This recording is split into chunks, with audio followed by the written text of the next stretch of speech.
शांताकारं भुजंगशयनं पद्मनाभं सुरेशं विश्वाधारं गगनसदृशं मेघवर्णं शुभांगं लक्ष्मीकान्तं कमलनयनं योगिभिध्यानगम्यं वंदे विष्णुभवभयहरं सर्वलोकैकनाथं। मंगलम भगवान विष्णु मंगलम गरुड़ध्वज मंगलम पुंडरीकाक्ष मंगलाय तनोहरि। ओम नमो भगवते वासुदेवाय। आज का दिन आप सभी के लिए मंगलमय हो। हिंदू धर्म में एकादशी तिथि का विशेष महत्व होता है। यह दिन जगत के पालनहार भगवान विष्णु को समर्पित होता है। इस दिन झूठ नहीं बोलना चाहिए, किसी की निंदा नहीं करनी चाहिए तथा मांस मदिरा का बिल्कुल भी सेवन नहीं करना चाहिए। एकादशी के दिन पेड़ के पत्तों को भी तोड़ना नहीं चाहिए। इसके अलावा एकादशी के दिन बाल नाखून नहीं काटना चाहिए। एकादशी तिथि हर महीने में 2 बार पड़ती है, एक शुक्ल पक्ष में और दूसरा कृष्ण पक्ष में।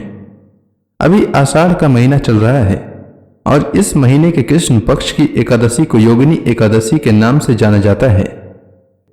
आइए सुनते हैं योगिनी एकादशी व्रत की कथा।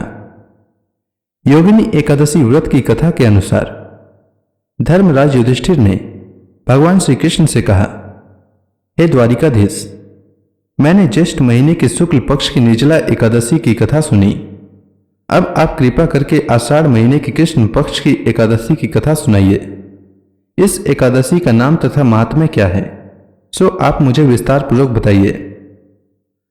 भगवान श्री कृष्ण ने कहा, हे युधिष्ठिर, आषाढ़ माह के कृष्ण पक्ष की एकादशी का नाम योगिनी एकादशी है। इसके व्रत से सभी पाप नष्ट हो जाते हैं। यह व्रत इस लोक में भोग तथा परलोक में मुक्ति देने वाला है। हे युधिष्ठिर, यह एकादशी तीनों लोकों में प्रसिद्ध है। इसके व्रत से सभी पाप नष्ट हो जाते हैं। तुम्हें मैं पुराण में कही हुई कथा सुनाता हूं, ध्यानपूर्वक श्रवण करो। कुबेर नाम का एक राजा अलकापुरी नाम की नगरी में राज्य करता था। वह बहुत बड़ा शिव भक्त था। उसका हेममाली नामक एक यक्ष सेवक था जो पूजा के समय फूल लाया करता था। हेममाली की विशालाक्षी नाम की अति सुंदर स्त्री थी। एक दिन वह मानसरोवर से पुष्प लेकर आया, किंतु कामासक्त होने के कारण पुष्पों को रखकर अपनी स्त्री के साथ रमण करने लगा। इस भोग विलास में दोपहर हो गई। हेममाली की राह देखते देखते जब राजा कुबेर को दोपहर हो गई, तब उसने क्रोधपूर्वक अपने सेवकों को आज्ञा दी कि तुम लोग जाकर पता लगाओ कि हेममाली अभी तक पुष्प लेकर क्यों नहीं आया। जब सेवकों ने उसका पता लगा लिया तो राजा के पास जाकर बताया, हे राजन, वह हेममाली अपनी स्त्री के साथ रमण कर रहा है। इस बात को सुन राजा कुबेर ने हेममाली को बुलाने की आज्ञा दी। डर से कांपता हुआ हेममाली राजा के सामने उपस्थित हुआ। उसे देखकर कुबेर को अत्यंत क्रोध आया और उसके होठ फड़फड़ाने लगे। राजा ने कहा, अरे अधम, तूने मेरे परम पूजनीय देवों के भी देव भगवान शिव जी का अपमान किया है। मैं तुझे शाप देता हूं कि तू स्त्री के वियोग में तड़पे और मृत्यु लोक में जाकर कोढ़ी का जीवन व्यतीत करे। कुबेर के शाप से वह तत्क्षण स्वर्ग से पृथ्वी पर आ गिरा और कोढ़ी हो गया। उसकी स्त्री भी उससे बिछड़ गई। मृत्यु लोक में आकर उसने अनेक भयंकर कष्ट भोगे, किंतु शिव की कृपा से उसकी बुद्धि मलिन न हुई और उसे पूर्व जन्म की भी स्मृति बनी रही।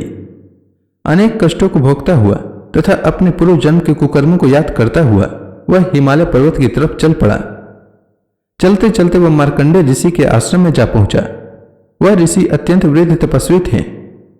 वह दूसरे ब्रह्मा के समान प्रतीत हो रहे थे और उनका वह आश्रम ब्रह्मा की सभा के समान शोभा दे रहा था।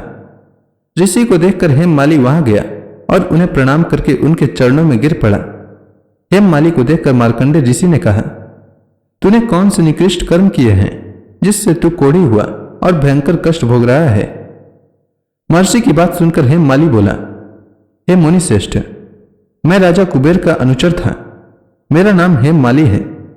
मैं प्रतिदिन मानसरोवर से फूल लाकर शिव पूजा के समय कुबेर को दिया करता था।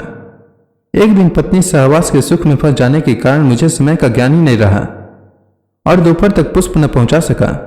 तब उन्होंने मुझे शाप दिया कि तू अपनी स्त्री का वियोग और मृत्यु लोक में जाकर कोढ़ी बनकर दुख भोग। इस कारण मैं कोढ़ी हो गया हूं तथा पृथ्वी पर आकर भयंकर कष्ट भोग रहा हूं। अतः कृपा करके आप कोई ऐसा उपाय बतलाएं जिससे मेरी मुक्ति हो। मार्कंडेय ऋषि ने कहा, हे हेममाली, तूने मेरे सन्मुख सत्य वचन कहे हैं, इसलिए मैं तेरे उद्धार के लिए एक व्रत बताता हूं। यदि तू आषाढ़ माह के कृष्ण पक्ष की योगिनी नामक एकादशी का विधि पूर्वक व्रत करेगा तो तेरे सभी पाप नष्ट हो जाएंगे। ऋषि के वचन सुन हेममाली अत्यंत प्रसन्न हुआ और उनके वचनों के अनुसार योगिनी एकादशी का विधान पूर्वक व्रत किया। इस व्रत के प्रभाव से अपने पुराने स्वरूप में आ गया और अपनी स्त्री के साथ सुखपूर्वक रहने लगा। हे राजन, इस योगिनी एकादशी की कथा का फल 88,000 ब्राह्मणों को भोजन कराने के बराबर है। इसके व्रत से सभी पाप नष्ट हो जाते हैं और अंत में मोक्ष प्राप्त करके प्राणी स्वर्ग का अधिकारी बनता है। तो इसी के साथ योगिनी एकादशी व्रत की कथा समाप्त होती है। तो प्रेम से बोलिए भगवान विष्णु की जय, श्री कृष्ण भगवान की जय, समस्त देवी देवताओं की जय।